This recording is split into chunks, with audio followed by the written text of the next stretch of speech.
சிலுவையை ஏறக்குறைய 4 மைல் தூரம் சுமந்து சென்றார். இந்த சப்தத்தை கேட்கிற தேவச்சனமே, நீ செய்த பாவம் அக்குறும் அனைத்தும் பாவச்சின்னமான கோர மரமாகிய அந்த சிலுவையின் வடிவில் உன் பாவத்தை சுமந்து தீர்க்க 4 மைல் தூரம் உன் பாவத்தை சுமந்து சென்றார். அந்த சிலுவையிலே அடிக்கப்பட்டார். பகையாய் நின்ற பாவம் என்ற நடுச்சுவர் அங்கு தகர்க்கப்பட்டு ஆணிகளால் அடித்து உன்னுடைய பாவம் அங்கு சிலுவையில் கொலை செய்யப்பட்டு உனக்கு விடுதலை கொடுத்தார். அவர் அந்த பாவ சிலுவையை சுமக்கும்படியாய் தேவ தீர்மானத்தின் ஏற்படுத்தப்பட்ட அந்த சிலுவை என்ற உன் பாவத்தை சுமந்து அதை ஆணிகளால் அடித்து அதை கொலை செய்து மரணத்திற்கே மரணத்தை உண்டாக்கி உயிர்த்தெழுதலை மனுக்குலத்திற்கு உண்டாக்கினார். இந்த இயேசுவை ஏற்றுக்கொள்ளணும் என்ன தாமதம்? இயேசுவே அல்லாமல் 33 கோடி தேவர்கள், 40,000 ரிஷிமார்கள், 62 நாயன்மார்கள், 12 ஆழ்வார்கள் உனக்கு தேவர்களா?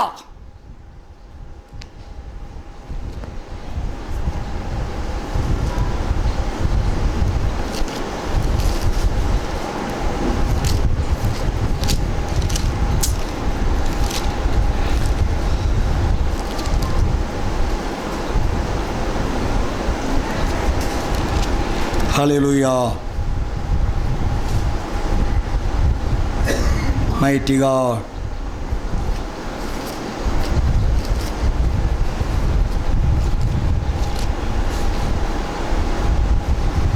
How share me, Father.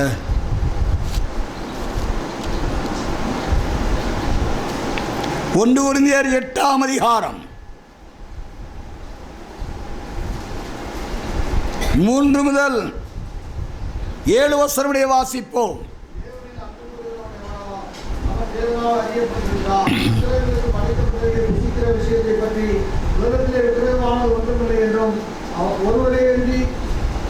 வேறொரு தேவன் இல்லை என்று அறிந்திருக்கிறோம். வானத்திலேயும் பூமியிலேயும் தேவர்கள் எனப்படுகிறவர்கள் உண்டு. இப்படி அநேக தேவர்களும் அநேக கர்த்தாக்களும் உண்டாயிருந்தாலும் இதாகி ஒரே தேவன் நமக்கு உண்டு. அவராலே சகலமும் உண்டாயிருக்கிறது. அவருக்கென்று நாமும் உண்டாயிருக்கிறோம். இயேசு கிறிஸ்து என்னும் ஒரே கர்த்தரும் நமக்கு உண்டு. அவர் மூலமாய் சகலமும் உண்டாயிருக்கிறது. அவர் மூலமாய் நாமும் உண்டாயிருக்கிறோம். ஆகிலும் இந்த அறிவு எல்லா இடத்திலும் இல்லை. சிலர் இன்றைய வரைக்கும் விக்கிரகத்தை ஒரு பொருள் எண்ணி விக்கிரகத்துக்கு படைக்கப்பட்டதை ருசிக்கிறார்கள். அவருடைய மனச்சாட்சி பலவீனமாக இருப்பதால் அசுதிப்படுகிறது. அருமையான தேவனுடைய ஜனமே, இந்த சத்தத்தை கேட்டுக்கொண்டிருக்கிற ஆவிக்குரிய மண்டலமே, பரிசுத்த புதிய எருசலேம் மணவாட்டி சபையை, உன் கரத்தில் நீ ஏந்தி கொண்டிருக்கிற விவிலியத்தின் மைய பொருள் இதுதான். வேதாகமத்தின் மைய பொருள் இதுதான். வேதம் என்றால் பொருள் என்ன? அறிவு. மனிதன் என்றால் மகிழ்ச்சி.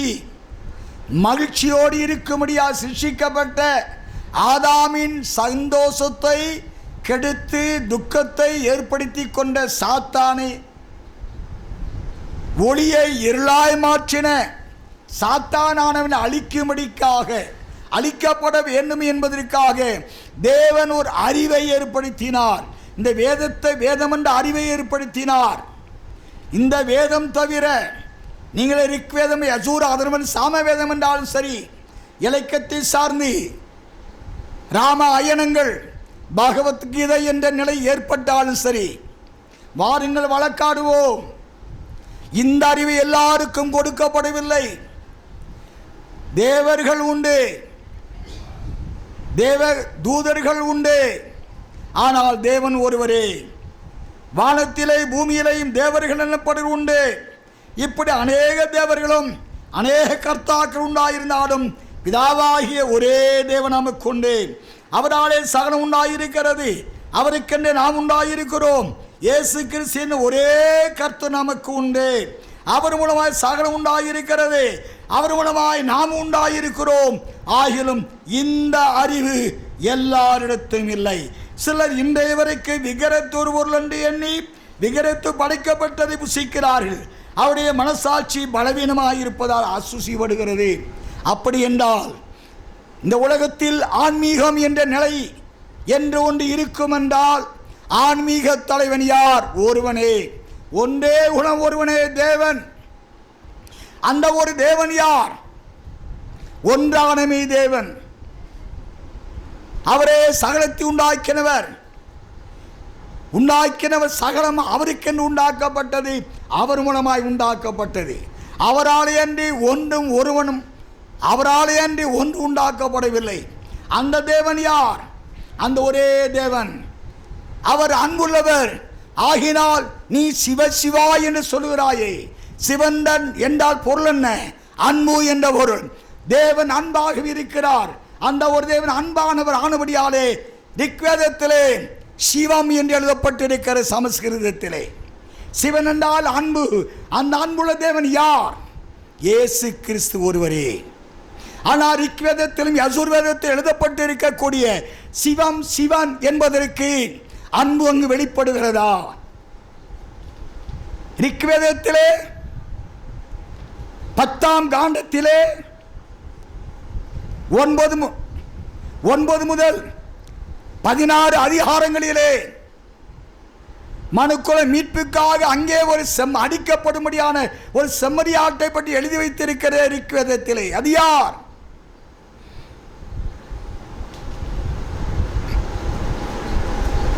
வானாகி மண்ணாகி வழியாகி ஒளியாகி ஊனாகி உறவிடமான ஒளியானவன் யார்? உலக மீட்புக்காக அரும்பெரும் ஜோதியாய் தனிப்பெரும் கருணையாய் வெளிப்பட்டவர் யார்? அந்த மெய்ப்பரமுறை உலகத்தில் இருக்கிற எந்த மனுஷரையும் பிரகாசிப்பிக்கப்படுகிற மெய்யான ஒளியே ஓம் என்றால் பூரண ஒளிமயமானவன். சுருக்கமாக சொல்லுவென்றால் பூரண வெளிச்சமானவன். ஓம் என்றால் ஓம் நாமம் சிவாயா, பூரண ஒளிமயமானவன் தான் அன்புள்ளவன். ஓம் நாமம் சிவாயா, பூர்ண ஒளிமயமான நாமத்தை உடையவன் அன்புள்ள தேவனவர் யார்? உனக்காகவும் எனக்காகவும் மனுக்குலம் முழுமையின் பாவத்தை கோர சிலுவை என்ற மரத்தை உண்டாக்கின அந்த சிலுவையை ஏறக்குறைய 4 மைல் தூரம் பிலாத்துவின் அரண்மனையிலிருந்து அவர் கொல்கதாமலை என்ற சாபமலைக்கு கொண்டு சென்றார். கபால ஸ்தலம் என்ற இடத்துக்கு கொண்டு செல்லப்பட்டு அந்த மரம், அந்த பாவம் எந்த இடத்தில் உண்டானதோ, எந்த விளக்கப்பட்ட விருட்சத்தில் இருந்த மரணம் உருவாக்கப்பட்டதோ அதே இடத்திலே அதே மரம் ஊன்றப்பட்டு அதே மரத்திலே 3 ஆணிகளால் அடிக்கப்பட்டு ஈட்டியால் குத்தப்பட்டு 5 ஆயங்களை ஏற்ற என் பொன்மனவாளன் இயேசு ஒருவரே உன்னை பிரகாசிப்பிக்கிற ஒளியானவர். ஓ முருகா என்று சொல்கிறாயே, பூரண வெளிச்சமானவனே, பூர்ண ஒளிமயமானவனே, நீ யார்? முருகனானவன். முருகன் என்றால் என்ன அர்த்தம்? அழகு. என் நேசர் தான் அழகானவன், பூரண அழகானவன். என் நேசர் வெண்மையும் சிவப்புமானவர், அவர்தான் என் நேசர். என் நேசரை கண்டீர்களா? என் நேசரை கண்டீர்களா?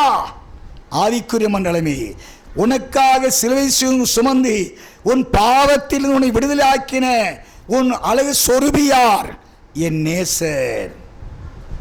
உன் நேசர் மணவாளன் வரப்போகிறாரே, உன்னை மணவாட்டியா சேர்த்து கொள்ள. நீ மணவாட்டியாய் ஆழ்த்தமாகாமல் உன் விருப்பத்தின்படியெல்லாம் வலது இடதுபுறம் சத்தியத்துக்கு விலகி ஓடிக்கொண்டு உன் விருப்பப்படியெல்லாம் கண்டது உன் கண்கண்டபடி மரத்தையும் கற்களையும் களிமண்ணுகளை உருவாக்கி கொண்டு விக்கிரம் ஒரு பொருளென்று நம்பி கண்ணிருந்தும் காணாது, கால்கிருந்தும் நடவாது, வாயிருந்தும் பேசாது, காதிருந்து கேளாது என்ற நிலை இன்னும் நீ ஓடிக்கொண்டிருப்பாய் என்றால் உன் மனசாட்சி அசுசிப்படப்பட போகிறது. அருவருப்பானவனாய் நீ நியாயந்திருக்கப்பட போகிறாய். உன்னை ஒளிக்குள் பிரகாசிப்பிக்க பண்ண, உன்னை மகோத்துவமான நித்திய, திருவள்ளுவர் சொல்லுகிறாரே, பிறவி பெருங்கடல் நீந்துவர் நீந்தா இறைவனடி, நீ இறைவனடி என்ற சொர்க்கத்திற்கு போக வேண்டுமென்றால் உன் இதிகாசங்கள், உன் உபன்யாசங்கள், உன் உபதேசங்கள் அனைத்தும் என் நேசம் கொடுத்த சத்திய வேதம். இது உண்மையுள்ள அறிவை உனக்கு கொடுப்பதற்குரிய மெய்யான தேவனை அறிந்து கொள்ள, மெய்யான அறிவினை அறிந்து கொள்ள, மெய்யான உபநிஷங்கள் அடங்கிய இந்த சத்தியம்தான் உனக்கு அறிவை கொடுக்கின்ற வேதம். இதை ஏற்றுக்கொண்டால் என் நேசர் உன்னை அழைக்கிறார். சீயோனுக்கு வர விரும்புவாய் என்றால் நானே வழி சத்தியம் ஜீவன். இந்த சத்திய வேதமே, இந்த உண்மையுள்ள அறிவே உனக்கு மெய்ஞானத்தை கொடுக்க போகிறது. உன் ஐம்புலன்களிலும் பாவம் சாபம் உண்டான அத்தனை அசுசிகளுக்கு உன்னை நீங்களாக்கி, உனக்கு தேவ பயத்தை உண்டாக்கி, உனக்கு தேவன் விரும்புகிற பரிபூர்ண பரிசுத்தத்தை பூர்ணத்துவத்தை அடைய வைத்து பூர்ண மகிமின் சாய் உன்னை ஆயத்தப்படுத்தி நீ சேர்த்துக்கொள்ள கர்த்தர் வரப்போகிறார். தேவன் தாமே ஆசீர்வதிப்பாராக. ஆமென். கொஞ்சம் முடிஞ்சிச்சு நினைக்கிறீங்களா? இதுதான் ஆரம்பம். 10 நிமிடம்.